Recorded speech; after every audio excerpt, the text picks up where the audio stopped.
ദാവീദിന്റെ പുത്രനായ ഈശോയെ, പാപിയായ എൻ്റെ മേൽ കരുണയായിരിക്കണമേ. വചനം പറയണത് അതാണ്. 52-ാമത്തെ സങ്കീർത്തനമാണ് പ്രതിവചന സങ്കീർത്തനമായിട്ട് നമ്മൾ ആവർത്തിക്കുന്നത്. ദൈവത്തിൻ്റെ കാരുണ്യത്തിൽ ഞാൻ എന്നും ആശ്രയിക്കുന്നു. അങ്ങനെ ആശ്രയിക്കുന്നവരുടെ ബലം കർത്താവാണെന്ന്, അങ്ങനെ ആശ്രയിക്കുന്നവരുടെ ശക്തി കർത്താവാണെന്ന് വചനത്തിൻ്റെ പല ഭാഗങ്ങളിൽ നമ്മൾ കാണുന്നുണ്ട്.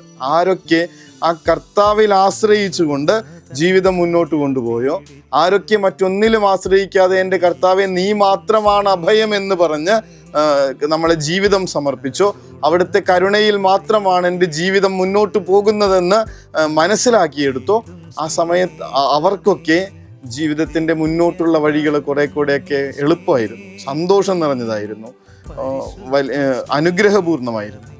കർത്താവിൻ്റെ കരുണയിലേക്ക് നമ്മുടെ കുടുംബത്തെ ഒന്ന് സമർപ്പിച്ച് ഇന്നത്തെ ദിവസം ഒരുമിച്ചിരുന്ന്, അധികം സമയമൊന്നും എടുക്കില്ല, ഈ ഒരു ആരാധന സമാപിക്കുന്ന നേരത്ത് കരം പിടിച്ചിരുന്ന് ഈശോയുടെ അതിദാരുണമായ പീഡാസഹനങ്ങളെ പ്രതി പിതാവേ ഞങ്ങളുടെയും ലോകം മുഴുവൻ്റെയും മേൽ കരുണയായിരിക്കണമേ എന്ന് പറഞ്ഞ് അവിടുത്തെ കാരുണ്യത്തിലേക്ക് നമ്മുടെ ജീവിതത്തെ ഒന്ന് ചേർത്ത് വെച്ചുകൊണ്ട് എല്ലാവരും കൂടി ഒന്ന് പ്രാർത്ഥിക്കാൻ പറ്റും. എല്ലാ ദിവസവും ജപമാല കഴിയുമ്പോൾ ഒറ്റ രഹസ്യം മതി. ഇത് പേഴ്സണൽ പ്രെയർ ആണ് ശരിക്കും. എന്നാലും എല്ലാവരും കൂടി കരം പിടിച്ച് പ്രാർത്ഥിക്കുന്നൊരു നേരത്ത് കിട്ടാൻ പോകുന്ന വലിയൊരു ബലമുണ്ട്. അവിടുത്തെ കരുണയിലേക്ക് നമ്മുടെ ജീവിതത്തെ സമർപ്പിക്കുമ്പോൾ ആ കാരുണ്യത്തിൻ്റെ വഴികളിലൂടെ നമ്മുടെ ജീവിതം മുന്നോട്ട് പോകാനായിട്ട് നമ്മൾ വിട്ടുകൊടുക്കുമ്പോൾ കുടുംബത്തിൽ അനുഭവിക്കാൻ പോകുന്ന വലിയ സമാധാനമുണ്ട്, സന്തോഷമുണ്ട്.